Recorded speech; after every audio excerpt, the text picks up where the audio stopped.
আজকের আকাশটা একটু বেশি সুন্দর লাগছিল আমার কাছে। হঠাৎ করে সন্ধ্যার সময় দেখি অন্ধকার হয়ে অনেক ঝড়ো বাতাস ছাড়ছিল, তো একটু রেকর্ড করে রাখলাম। সো হ্যালো এভরিওয়ান, আসসালামু আলাইকুম। নববর্ষের শুভেচ্ছা আপনাদের সবাইকে। কেমন আছেন আপনারা সবাই? আমি ইভা আরও একটি নতুন ব্লগ নিয়ে আপনাদের মাঝে হাজির হয়ে গেলাম। আশা করছি আমার আজকের ব্লগটিও আপনাদের কাছে ভালো লাগবে। আজকে অনেক দিন পর আরএমের হাতের 1 কাপ মশালা চা খাচ্ছি, সেই সাথে আমার পছন্দের ডাম্পলিং।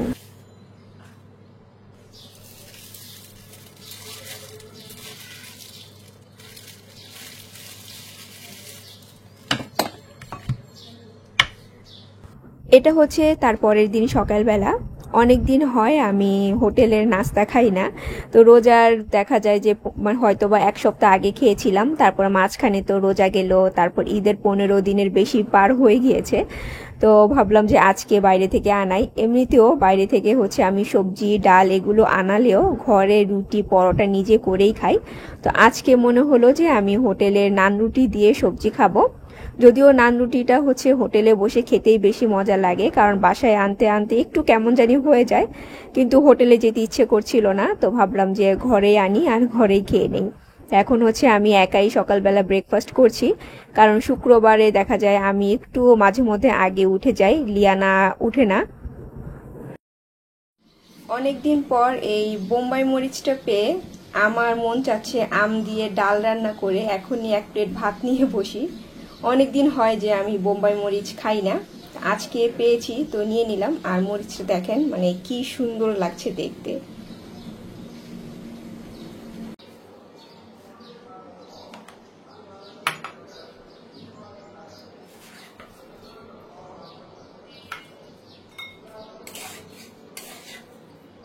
আচ্ছা, বোম্বাই মরিচটা কিন্তু ভিডিওতে একটু ছোট দেখা যাচ্ছিল, কিন্তু এটা বাস্তবে আরও অনেক বেশি বড়।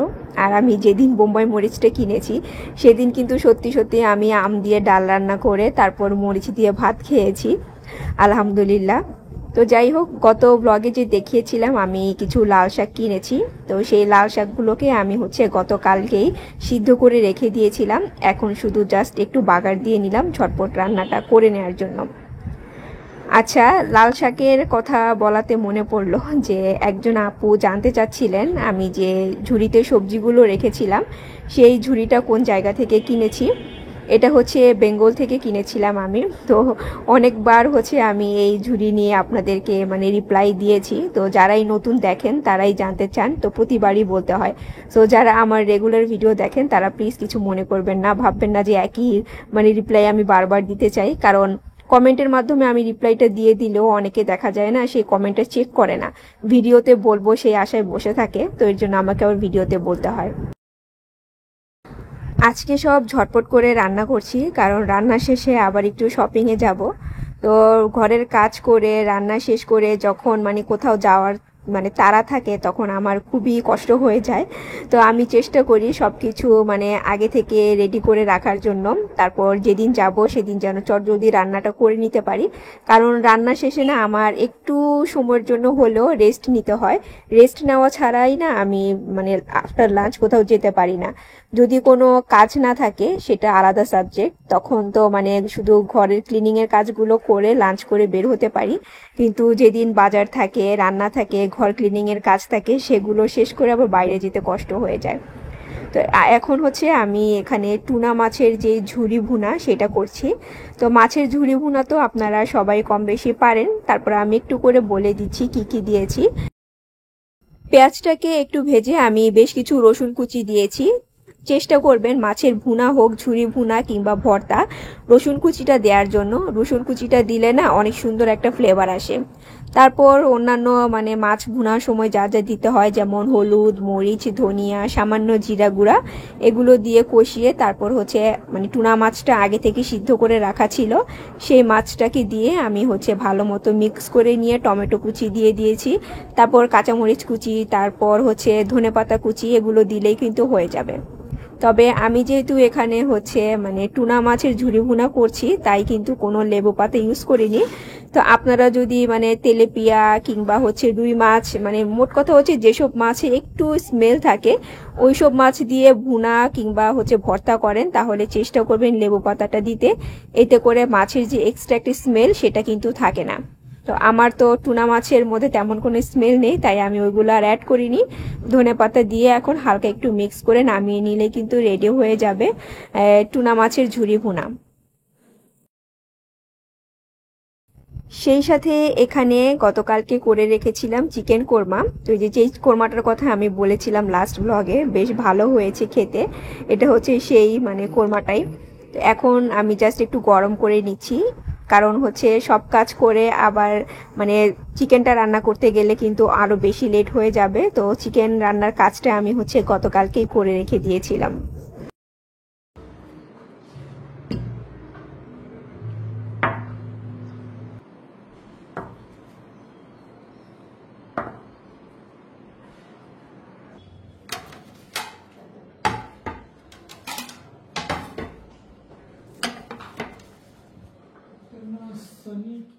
এই হচ্ছে আমাদের আজকের লাঞ্চ।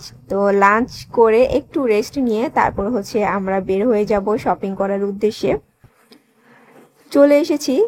আর আজকে মানে এখানে আসার কারণ হচ্ছে যেহেতু পহেলা বৈশাখ, আর বৈশাখ উপলক্ষে হচ্ছে লিয়ানার স্কুলে তো মানে প্রোগ্রাম হয়। তো সেই প্রোগ্রামের জন্যই মূলত লিয়ানাকে একটা ড্রেস কিনে দিতে চাচ্ছিলাম, নয়তো আমার শপিংয়ে আসার তেমন কোনো ইন্টেনশন ছিল না। প্লাস হচ্ছে আমার কিছু স্কিন কেয়ারের প্রোডাক্ট লাগবে, সেটার জন্যই আর কি এখানে আসা। কিন্তু এখানে এসে মন মেজাজ খুবই খারাপ হয়ে গিয়েছে, মানে কোনো বৈশাখ উপলক্ষে ভালো কোনো ড্রেসই আমি খুঁজে পাচ্ছি না। বড়দের ড্রেস আছে এবং ছোটদের ড্রেস আছে, কিন্তু টিন বাচ্চাদের জন্য যে ড্রেস সেগুলো কিন্তু আমি পাচ্ছি না। বিশেষ করে আড়ংয়ে তো সবসময় এই ধরনের কালেকশন থাকে, এবার আড়ংয়ে গিয়েও পুরোই হতাশ। তারপর অনেকগুলো জায়গায় খোঁজাখুঁজি করে মানে তেমন কোনো ড্রেসই পাইনি। এরপরে সেলোরে আসলাম, আর সেলোরে এসে এখানে মানে মোটামুটি একটা ড্রেস পছন্দ হয়েছে। তো ভাবলাম যেহেতু ইমার্জেন্সি লাগবে, তাই এখান থেকে হচ্ছে আমি লিয়ানাকে একটা ড্রেস কিনে দিলাম। এরপর আমার কিছু টুকিটাকি জিনিস কেনার জন্য এখানে সেখানে গেলাম। তারপর লিয়ানা বলল তার ফ্রেন্ডের জন্য কিছু গিফট কিনবে, এটার জন্য চলে এসেছি এখন মিস্টার ডিআইওয়াইতে। আজকে একটা তরমুজ আনা হয়েছে। তো এবছর তো অনেকগুলো তরমুজই খেয়েছি, কিন্তু আজকের তরমুজটা এত বেশি লাল, আর যে শুধু লাল তা কিন্তু না, মিষ্টিও আছে অনেক। তো আমি হচ্ছে অর্ধেক কেটে খেয়ে ফেলেছি। তারপর মনে হলো যে একটু রেকর্ড করে রাখি, কারণ এত লাল তরমুজ মানে নর্মালি কিন্তু দেখা যায় না।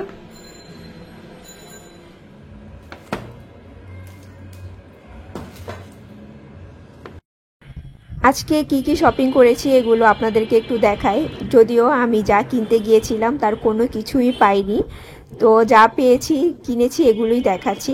তো লিয়ানার জন্য ড্রেস কিনেছি সেলোর থেকে এইটা।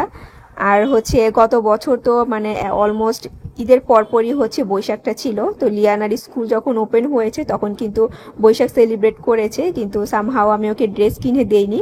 তো সবাই ড্রেস পরে গিয়েছিল, কিন্তু লিয়ানা হচ্ছে নর্মাল যে স্কুল ইউনিফর্ম সেটা পরে গিয়েছিল। তো তার খুব মন খারাপ হয়েছিল। তো এবার ভাবলাম যে না, মানে যেটাই হোক মোটামুটি চলে এরকম একটা ড্রেস তাকে কিনে দিতেই হবে।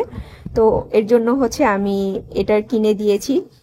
আর আমি যে জিনিসগুলো কিনতে গিয়েছিলাম আমার স্কিন কেয়ার প্লাস হচ্ছে আড়ং থেকে কিছু টুকিটাকি জিনিস, তার কোনো কিছুই আমি মানে পাইনি। পাইনি বলতে আমার স্কিন কেয়ারের কোনো প্রোডাক্টই আমি পাইনি।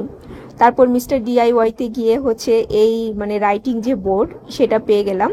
এবার না মিস্টার ডিআইওয়াইতে গিয়ে আমি মানে অনেক খুশি হয়ে গিয়েছিলাম, কারণ এত সুন্দর সুন্দর নতুন কালেকশন এসেছে।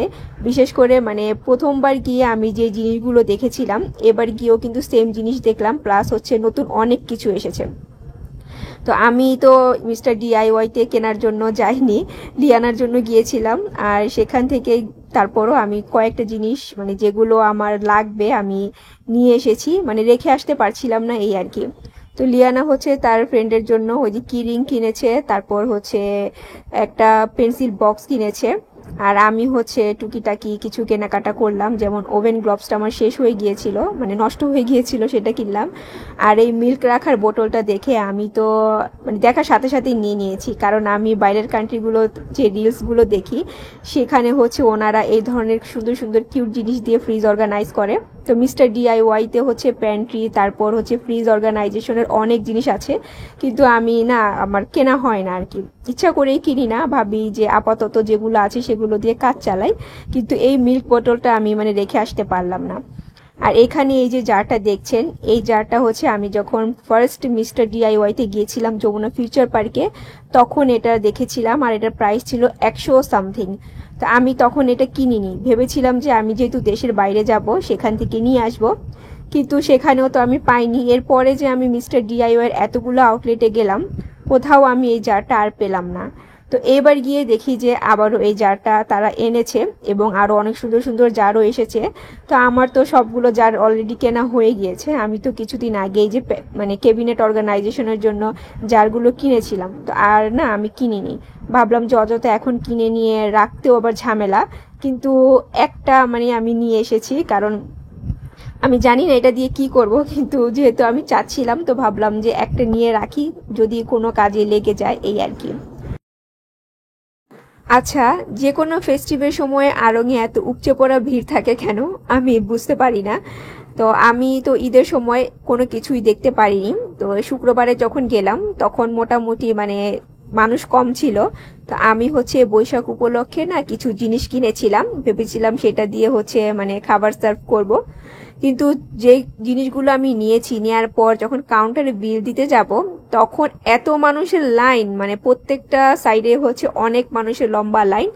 তো আমি ভাবলাম যে আচ্ছা জিনিসগুলো রাখি আগে, লিয়ানার পারপাসে যেহেতু এসেছি, প্লাস হচ্ছে আমার স্কিন কেয়ারের প্রোডাক্ট সেগুলো আগে কিনি, কারণ এখন তো আর ঈদের সময় না যে 10টা পর্যন্ত শপিং মল খোলা থাকবে, দেখা যাবে 8টার মধ্যে বন্ধ হয়ে যাবে। আর এত লম্বা লাইনে দাঁড়িয়ে আমি যদি বিল দিতে যাই তখন দেখা যাবে আমার আর কোনো কিছু কেনা হবে না। তো আমি জিনিসগুলো রেখে আমার বাকি যে কাজগুলো আছে সেগুলো করার পর তো আমি ভেবেছি যে এখন নিয়ে যাই। কিন্তু বিশ্বাস করেন, মানে শেষ মুহূর্তে গিয়ে দেখি যে কাউন্টারে আরও লম্বা লাইন। তো এইটা দেখার পর না আমার আর এতক্ষণ দাঁড়িয়ে বিল দেওয়ার কোনো ইচ্ছাই ছিল না, পরে আমি বাসায় চলে এসেছি। তারপর হচ্ছে মন মেজাজ এমনিতেই মানে খারাপ, কারণ হচ্ছে আমার যে স্কিন কেয়ারের প্রোডাক্ট সেগুলো আমি কোনো কিছুই পাইনি।